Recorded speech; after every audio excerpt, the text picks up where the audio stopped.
السلام علیکم ورحمۃ اللہ وبرکاتہ۔ یہ مہینہ جو ہے رمضان سے پہلا، یہ شعبان کا مہینہ ہے۔ میں کچھ چیزیں اس کے بارے میں بتانا چاہتا ہوں آپ کو، جس سے کہ آپ آنے والے رمضان جو موسم بہار ہے نیکیوں کا، جو اللہ کا مہینہ ہے، اس کی تیاری آپ کر لیں، جس سے کہ اس میں آپ کے زیادہ سے زیادہ نورانیت، روحانیت اور نیکی اکٹھی کر سکیں، لوٹ سکیں۔ اللہ کا موسم بہار ہے، وہ ایسی رمجم رحمتیں برستی ہیں جیسے پانی برستا ہے، بارش آپ نے دیکھی ہوگی۔ پورے رمضان اللہ کی ایسی رحمتیں برستی ہیں جیسے بارش کی بوندیں برستی ہیں۔ شعبان کے بارے میں حضور اکرم صلی اللہ علیہ وسلم کی بہت مشہور حدیث پاک ہے کہ شعبان میرا مہینہ ہے، تو اس کی فضیلت اور بڑھ جاتی ہے۔ ہمیں نبی سے کتنی محبت ہے، تو نبی کی ایک ایک چیز، ایک ایک ادا، ایک ایک مسکراہٹ، ایک ایک چال، ایک ایک ان کی جو بھی سنتیں ہیں، ان سے ہمیں محبت ہو جاتی ہے۔ تو جن لوگوں کو یہ حدیث آج معلوم ہوئی، وہ اس مہینے سے ہی محبت کریں، کیونکہ جب نبی کا مہینہ ہے تو ہمارے لیے فرض ہو گیا کہ ہم اس کی محبت کریں، اس مہینے کی ویلیو سمجھیں، اس کی اہمیت سمجھیں۔ اب جو ہے آنے والا جو مہینہ ہے وہ رمضان کا ہے۔ رمضان کے استقبال کا یہ مہینہ ہے۔ جیسے مہمان کا استقبال کرتے ہیں بڑھ چڑھ کے، شوق اور ذوق سے صفائی کرتے ہیں گھر کی، برتنوں کی، کوئی بڑا مہمان آنے والا ہو تو اسی طرح سے اس استقبال کی تیاریاں کی جاتی ہیں۔ تو یہ بہت بڑا مہینہ ہے، اللہ رب العزت کا مہینہ ہے، اور ہمارے لیے نجات کا مہینہ ہے، کیونکہ وہ بہت رہا، آپ نے حدیث سنی ہوگی کہ جو رمضان کو پائے اور اتنی عبادت نہ کرے کہ اللہ اس پر جنت واجب کر دے، اس کی ہلاکت ہو۔ جبرائیل علیہ السلام نے بدعا دی تھی اور حضور صلی اللہ علیہ وسلم نے ممبر شریف پہ چڑھتے ہوئے آمین کہا تھا۔ تو اس لیے یہ ایسا مہینہ آ رہا کہ یہ شارٹ کٹ ہے، اس میں بہت ساری چیزیں آپ کو ایسی ملنے والی ہیں جو کسی اور مہینے میں نہیں ملتی۔ دوسری بات یہ ہے کہ یہ اب کے اپریل اور مئی میں آ رہا مہینہ، بڑی شدت کی گرمی ہوتی ہے، تو لوگ تھوڑے سے گھبرائے بھی ہوتے ہیں۔ لیکن اگر آپ پچھلا رمضان یاد کریں کہ جو مئی میں اور جون میں آیا تھا اور اللہ نے اسے ہی پورا کرا دیا، روزے رکھوا دیے، تو آپ کے لیے آسان ہو جائے گا کہ اس میں الحمدللہ پہلے سے کم گرمی ہوگی پچھلے سال کے مقابلے۔ تو یہ آپ کو تھوڑی تسلی دے گی بات۔ اور دوسرے، ایک سال میں ایک ہی مہینہ ہے۔ میڈیکل سائنس بھی یہ کہتی ہے کہ آپ کے جسم کے لیے جیسے ہر چیز کی ایک زکوٰۃ ہوتی ہے، جسم کی زکوٰۃ روزہ ہے۔ میڈیکل سائنس سے بھی آپ کی توانائی کے لیے، آپ کے جسم کی صحت کے لیے، تندرستی کے لیے یہ مہینہ بہت کارگر ہے۔ تو بہت ذوق اور شوق سے اس کے استقبال کے لیے تیار رہیں، ذہنی طور پہ بھی اور عملی طور پہ بھی۔ ذہنی طور پہ اس طرح سے کہ جذبات کے ساتھ، احساسات کے ساتھ کہ میرے اللہ کا مہینہ آنے والا ہے، اپنے آپ کو پریپیئر کریں ذہنی طور پہ۔ اور عملی یہ کہ آپ کے جو رمضان کے کام ہیں، کوئی سفر ہو، کوئی اور آپ کی خریداری ہو، کوئی بچوں کی تیاری ہو، کوئی اور آپ کو تحفے تحائف خریدنے ہوں، ان کا ابھی سیٹنگ کر لیں شعبان میں، جس سے کہ رمضان میں آپ کا کم سے کم ٹائم بازار میں لگے، خریداری میں لگے۔ دوسری بات یہ ہے کہ روزوں کے بارے میں ابھی سے آپ علم حاصل کر لیں، کیونکہ جو جو چیز ہمارے اوپر فرض ہے اس کا علم سیکھنا ہمارے اوپر فرض ہے۔ اب رمضان کے جو مہینہ آ رہا ہے، اس میں 30 روزے ہم نے رکھنے ہیں، ان کا یہ ہمارے اوپر فرض ہے، فرض عین۔ 5 جو فرائض ہیں، کلمے کے بعد 4، ان میں دوسرا اہم ترین رکن ہے اسلام کا۔ پہلے نمبر پہ نماز، دوسرے نمبر پہ روزہ۔ تو یہ آپ کے اوپر فرض ہے، تو اس کا علم سیکھنا بھی فرض ہے کہ کن کن چیزوں سے روزہ ٹوٹتا ہے، کن کن چیزوں سے روزہ مکروہ ہوتا ہے، کن کن چیزوں سے روزہ باطل ہوتا ہے۔ یہ آپ کو ابھی علم سیکھ لینا چاہیے، جس سے کہ آپ کے جو روزے ہیں وہ بہت خوبصورتی سے، آسانی کے ساتھ آپ کے 30 روزے گزر جائیں۔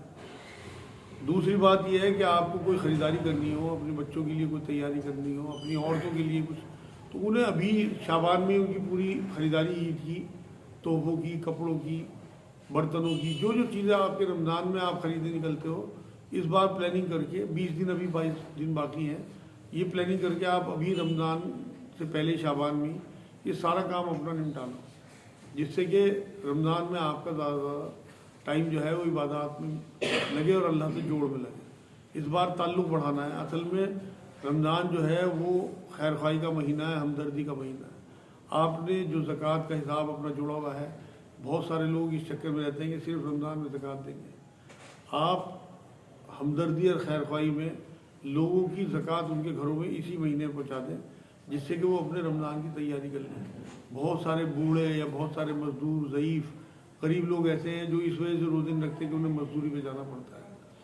آپ نے اگر ایک ہینڈسم رقم ان کے حوالے کر دی یا اناج کی کٹ اس طرح کی حوالے کر دی 30 روزوں کے حساب سے بڑی بڑی کٹ بنا کے کہ ان کے لیے آسانی ہو جائے کہ انہیں مزدوری پہ جانا نہ پڑے, تو آپ یقین کریں وہ استعمال تو رمضان میں ہوگا, آپ کو اجر رمضان کا ہی ملے گا 70 گنا. لیکن آپ مدد اب کر دیں, آپ لالچ میں نہ پڑیں گے مجھے 70 گنا لینا ہے.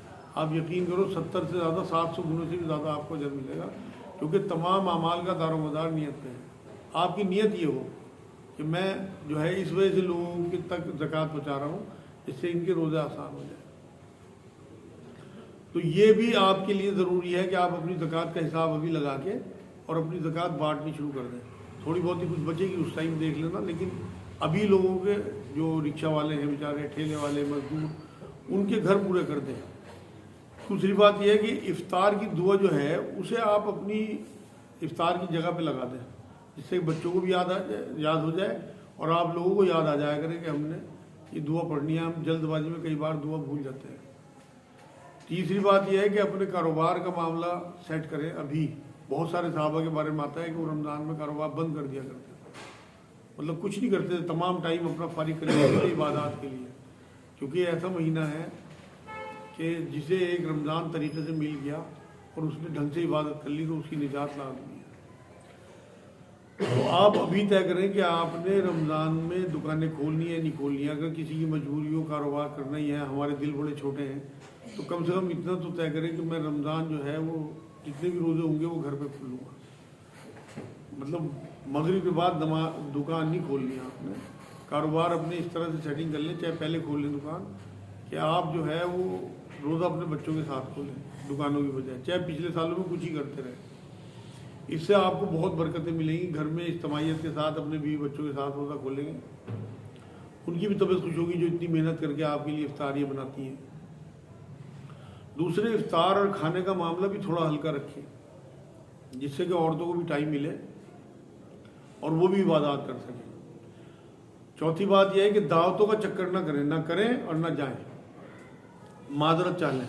رمضان شریف میں جتنا آپ دعوتوں سے بچیں گے اتنا آپ کا ٹائم سیو ہوگا. رمضان کو جو فضیلت ملی ہے وہ قرآن کی وجہ سے ملی ہے, قرآن کے نزول کی وجہ سے اس مہینے کو اتنی فضیلت ملی. تو آپ ابھی طے کریں کہ میں نے اس بار اتنے قرآن ختم کرنے ہیں تلاوت, اور اتنے ہی قرآن کا میں نے ترجمہ پڑھنا ہے, غور و فکر کرنا ہے. پچھلے رمضان میں اگر آپ نے 2 قرآن ختم کیے ہوں تو آپ 1 قرآن ختم کریں, ایک کا ترجمہ پڑھیں. اس بار ترجمے یہاں فری میں موجود ہیں تمام زبان میں, اور آپ لوگوں کو کھلی آفر ہے کہ اپنے محلوں میں اپنے رشتہ داروں میں خوب بٹوائیں. میں الحمدللہ اس مہینے میں ہی جو مہینہ چل رہا شعبان کا, اس میں سینکڑوں کی تعداد میں قرآن پہنچا چکا لوگوں کے گھروں تک, ہندی اور اردو میں. تو آپ لوگوں کی یہ ذمہ داری ہو گئی, جب آپ کا کچھ نہیں لگ رہا, صرف آپ کو اپنے رشتہ داروں کو قرآن بانٹنے ہیں, کہ یہاں سے ہر آدمی 50-50 قرآن لے جائے, 20-20, 30-30, 50, جس کی جتنی مطلب وہ ہو استطاعت کے میں اتنے بانٹ لوں گا, لسٹ بنا لیں اور ٹک کرتے رہیں. اپنے بچوں کے ہاتھ قرآن پہنچوا دیں اور سب کو ریکویسٹ کریں فون پہ, مطلب لہجہ بھی سخت نہ ہو اور الفاظ بھی بہت نرم ہوں, کہ اس بار آپ ہماری اتنی سی تمنا پوری کر دو کہ قرآن کی تلاوت آدھی کر دو. اگر کسی نے 1 قرآن سوچا ہو تو وہ آدھا قرآن پڑھے تلاوت میں اور آدھا ہی کا ترجمہ پڑھے. کوئی چیز سمجھ میں نہ آئے نشان لگا لیں, پڑھتا چلا جائے. شروع میں بوریت ہوگی, سمجھ میں نہیں آتا, کوئی بات نہیں, اگلی بار میں لازمی سمجھ میں آنے لگے گا. اور دوسری بات یہ ہے کہ یہ ذہن اپنا بنا کے رکھیں کہ جو مہینہ آ رہا ہے, یہ قرآن کا مہینہ ہے, اس میں ہم نے ہر حال میں تراویح پوری سننی ہے, اور کسی جلد بازی والے مسجد میں ہم نے قرآن نہیں سننا. ابھی پتہ کر لیں کہاں 27 دن اور 29 دن کا ہو رہا ہے, 25, 27, 29 سے کم آپ نے نہیں سننا. اگر آپ بیچ میں سفر میں بھی جانا ہو 2 دن چھوڑ دو, کوئی فرق نہیں پڑتا. نہ یہ پوری ترتیب اور نہ یہ پورے مہینے تراویح سننا ضروری ہے. میں بہت رسوخ کے ساتھ کہہ رہا, کوئی حدیث ثابت نہیں کر سکتا کوئی, یا نبی نے پڑھی ہو پورے مہینے, یا نبی نے اس طرح سے کیا ہو کہ پورے مہینے اس طرح سے قرآن کو سنا ہو یا پڑھا ہو. کہیں سے کوئی بات ثابت نہیں ہے. یہ ہمارے ہاں رائج ہو گیا اور شدت آ گئی جہالت کی وجہ سے. روزے کسی قیمت پہ بھی نہیں چھوٹنے چاہیے. تراویح آپ کی اگر سفر ہے مجبوری کا تو آپ بالکل اسے 1-2 دن چھوڑ دیں, لیکن پڑھیں 27 یا 29 دن کا, اور دل خوشی کے ساتھ. دل لگی کے ساتھ. اللہ کا کلام ہے، بہت بڑا اللہ، اس کا بہت بڑا کلام ہے. تو اس لیے بہت کسی بھی قسم کی کوئی بوریت نہ ہو، تھکاوٹ نہ ہو، آپ کا جسم نہ دکھے کہ آپ 2-2 3-3 گھنٹے کھڑے، اسے بوجھ کی طرح نہ اتاریں اس بار اللہ کے واسطے. اللہ کے کلام کی بے حرمتی نہ کریں، نہ پڑھیں تراویح ہے چلے گا، اگر آپ رتی برابر گناہ گار نہیں ہوں گے. لیکن اگر آپ نے 5 دن 10 دن 15 دن کا سنا اور آپ وہاں اپنی ٹانگوں کو پکڑتے رہے یا ہاتھوں کو پکڑتے رہے، کیونکہ وہ صحت ہی نہیں رہی، وہ چیزیں نہیں رہی اب کھانے کی ہمارے. تو 1 گھنٹہ آپ کے لیے بہت ہے قیام میں کھڑے ہونا روزوں کے بعد. یہ بہت بڑی بات ہے کہ آپ سارا دن روزہ رکھیں اور 1 گھنٹہ پھر اللہ کا کلام سننے کے لیے کھڑے رہیں. یہ ہے بڑی سعادت کی بات. پورے مہینے میں مطلب یہ ہمیں سعادت ملتی ہے، پورے سال میں کبھی نہیں ملتی کہ ہم قیام میں قرآن اس طرح سے سن سکیں. تو اسے دانتوں سے پکڑ کے رکھیں. اسے یہ نہ سمجھے میری بات سے کہ نفل ہے تو ہم چھوڑ بھی سکتے ہیں، کیونکہ یہ بھی حدیث ہے حضور پاک کی کہ اس مہینے میں نفلوں کا ثواب فرضوں کے برابر ہے. تو آپ یہی سمجھیں کہ ہمیں فرضوں کے برابر ثواب ملے گا.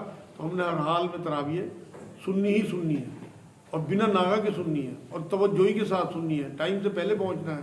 ابھی مسجد طے کرنی ہے. یہاں ہمارے مرکز میں بھی الحمدللہ 27 دن کا ہوگا. اور یہاں ایک اور اچیومنٹ یہ ہے کہ یہاں پہ بعد میں ہلکا پھلکا خلاصہ ہی بیان ہوتا ہے. تو جو اگر یہاں امام حضرات میری بات سن رہے ہوں وہ بھی اپنے ہاتھ جتنا قرآن پڑھیں 1 سوا پارہ اس کا ہلکا پھلکا خلاصہ 5 سے 10 منٹ میں بیان کر لیں. دن میں نوٹ کر لیں، 5 منٹ لگتے ہیں. چند آیتوں کا موٹا موٹا خلاصہ. اس آیت میں اللہ نے جھوٹ سے منع کیا، اس آیت میں اللہ نے زنا سے منع کیا، اس آیت میں اللہ نے دوسروں کا مال کھانے سے منع کیا، اس آیت میں نمازوں کا حکم ہے، اس آیتوں میں نمازوں کی فرضیت ہے، روزوں کی فرضیت. یہ موٹی موٹی چیزیں ہر آیت میں آپ کو ضروری نہیں ہے کہ ہر آیت کا بیان کریں. چند آیتیں آپ نے مان لو ایک بار میں آپ نے ایک پورا وہ پڑھا پارا، تو اس میں آپ نے 10-20 آیتوں کا بھی اگر خلاصہ بیان کر دیا تو لوگوں کو موٹا موٹا اندازہ ہو جائے، ان کی دلچسپی بڑھے گی قرآن میں، اور پھر وہ گھر لے کے پڑھیں گے. یہ بھی ریکویسٹ کریں لوگوں سے کہ اس پارے کا ترجمہ گھر سے پڑھ کے آئے، جس سے کہ مزہ آئے انہیں. تو یہ جو چیزیں ہیں اس میں شعبان کے مہینے میں حضور صلی اللہ علیہ وسلم روزے بھی بہت رکھتے تھے. حضرت عائشہ رضی اللہ تعالیٰ عنہ فرماتی ہیں کہ اتنے روزے حضور کو کبھی رکھتے ہوئے نہیں دیکھا گیا. حضرت زید بن حارثہ رضی اللہ تعالیٰ، ان کے بیٹے تھے حضرت اسامہ، انہوں نے جب حضور صلی اللہ علیہ وسلم سے پوچھا کہ حضور اس مہینے میں آپ بہت روزے رکھتے ہیں، کیا وجہ ہے؟ حضور نے فرمایا کہ یہ رجب اور رمضان کے بیچ کا مہینہ ہے، یہ میرا مہینہ ہے. اس مہینے میں اللہ کے حضور لوگوں کے اعمال پیش کیے جاتے ہیں، اور میں چاہتا ہوں کہ جب میں میرے اعمال اللہ کے حضور پیش ہوں تو میں روزے سے ہوں. بڑے بزرگ اس مہینے کو اس طرح تعبیر کرتے ہیں کہ رجب فصل بونے کا مہینہ ہے، شعبان اسے پانی دینے کا مہینہ ہے، رمضان اسے کاٹنے کا مہینہ ہے. فصل کو جیسے فصل تیار کر کے کاٹی جاتی ہے، رمضان کاٹنے کا مہینہ ہے. اسے اس طرح بھی تعبیر کیا جاتا ہے کہ جیسے فرضوں سے پہلے سنت ہے. رمضان کے روزے فرض ہیں، اس میں جو آپ روزے رکھیں گے وہ ایک سنت کی حیثیت رکھتے ہیں. جیسے آپ ظہر سے پہلے 4 سنتیں پڑھتے ہیں، جیسے آپ مغرب سے کے بعد یا مغرب سے پہلے 2 سنتیں پڑھتے ہیں، یا فجر سے پہلے 2 سنت پڑھتے ہیں. تو یہ وہ مہینہ ہے سنت. تو اس میں جو ہے خوب اپنی دعائیں بڑھائیں. شعبان میں روز ہر نماز کے بعد دعا کریں کہ اللہ ہمیں حادثات سے، اللہ کسی ناگہانی ہمیں آفت سے، اللہ ہماری صحت ٹھیک رکھ کے ہم رمضان کو پا سکیں اور زیادہ زیادہ عبادت کر سکیں. کیونکہ اللہ سے جوڑ بھی، دوسرے اپنے گناہوں کی توبہ اور معافی کے ساتھ. اللہ پاک ہے، اس کا مہینہ بھی پاک ہے. رمضان پاک کہلاتا ہے کہ رمضان پاک آنے والا ہے، آپ نے سنا ہوگا جملہ. تو آپ نے پاک صاف ہو کے رمضان میں داخل ہونا ہے. پچھلی جو بھی گناہ آپ سے ہوئے ہوں ان کی توبہ کر کے اللہ سے کہ اللہ گناہ گار تو ہم ہیں، لیکن تیرا مہینہ پاک آ رہا، اس سے پہلے ہمارے تمام گناہ معاف کرو. لوگوں کو خوب معاف کرو، لوگوں سے معافی مانگو. چیک کرو کس کس رشتہ دار سے آپ کی دل برائی ہوئی بھی ہے. اگر اس سے کوئی ایسا معاملہ آپ کا خراب ہوا ہے، بول چال بند ہے، خود چلے جاؤ اللہ کے واسطے. حضور نے کہا جسے ان معاملوں میں اپنی بے عزتی محسوس ہو، اپنی عزت میرے سے لے لینا آخرت میں. خوب لوگوں کو معاف کرو، معافی مانگ لو. چاہے ساری غلطی رشتہ دار کی ہو، آپ جا کے معافی مانگ لو. جب آپ معافی مانگو گے اس کا دل بھی نرم ہوگا. تو اس سے آپ انشاءاللہ تعالیٰ جب معافی لے کے رمضان میں داخل ہوگے تو دیکھو اللہ کیسے کیسے تحفے دیتا ہے، کیسی کیسی برسات آپ کے اوپر رحمت ہوئی کرتا ہے. تو یہ رمضان شعبان سے متعلق جو ہے کچھ چیزیں تھیں. تو ہمدردی کے ساتھ اور اخوت کے ساتھ، لوگوں کی خیر خواہی کے ساتھ اس میں آگے بڑھیں اور رمضان میں داخل ہوں. آگے انشاءاللہ آپ کو اگلے ہفتے میں رمضان کا مطلب بتاؤں گا، روزوں کی وجہ بتاؤں گا کہ کس وجہ سے روزے فرض ہوئے اور ہم کس طرح سے اس بار کس نیت کے ساتھ آگے بڑھیں. بڑے بزرگ تو جو ہے وہ 6 مہینے پہلے سے رمضان اس بارے میں دعائیں شروع کر دیتے تھے کہ اللہ ہماری صحت، اللہ ہماری زندگی، اللہ 1 سال اور دے دے، 1 سال مطلب برکت بڑھا دے، اور 5 مہینے بعد تک دعائیں کرتے تھے قبولیت کی۔ لیکن اب اس طرح کے لوگ تو نہیں رہے، ہم تو گناہ گار لوگ ہیں، ہمیں تو اینڈ ٹائم پہ یاد آتا ہے۔ لیکن ہم فی الحال خوش نصیب لوگ ہیں، چاہے ہم 10-20 ہی لوگ صحیح، کہ ہمارے سامنے یہ بات آ گئی کہ شعبان کے ابھی باقی ہیں اچھے خاصے دن، آپ اپنے چھٹے ہوئے روزے ہوں، قضا روزے ہوئے ہوں، میری بہنوں کے حیض کے روزے چھٹے ہوئے ہوں، وہ سب روزے اس بار پورے کر لیں، جس سے کہ اللہ کا جو قرض آپ کے اوپر ہے روزوں کی شکل میں وہ پورا اتر جائے اور آپ بے قرض ہو کے رمضان میں داخل ہوں۔ تو جتنے بھی دن ہیں اس میں آخری شعبان میں حضور نے منع کیا روزے رکھنے کو، لیکن ابھی موقع ہے آپ کے پاس کہ آپ 8-10 روزے تک رکھ سکتے ہو 20 شعبان سے پہلے پہلے۔ تو آخری عشرے میں آپ روزے نہ رکھنا، کیونکہ حضور کو یہ تھا کہ آنے والا مہینہ جو ہے وہ فرضیت کا ہے، تو اس میں ایسا نہ ہو کہ روزوں کی وجہ سے کسی کو کوئی کمزوری ہو جائے، طبیعت خراب ہو جائے۔ تو آخری عشرے میں نہیں روزے رکھنے آپ نے، اب روزے چاند ہے آپ کے پاس انشاءاللہ۔ تو وہ آپ یہ سب چیزیں جو ہیں انہیں آپ یاد رکھیں اور نوٹ کریں، اور پھر اگلے آنے والے رمضان کا پرجوش طریقے سے استقبال کریں، جیسے آپ اپنے مہمانوں کا بڑھ چڑھ کے استقبال کرتے ہیں۔ پھر دیکھیں آپ انشاءاللہ تعالیٰ آپ کا مہمان بھی خوش ہو جائے گا اور وہ بھی خوش ہو جائے گا جس کا وہ مہینہ ہے انشاءاللہ۔ وما علینا الا البلاغ۔ کسی کے ذہن میں کوئی سوال ہو تو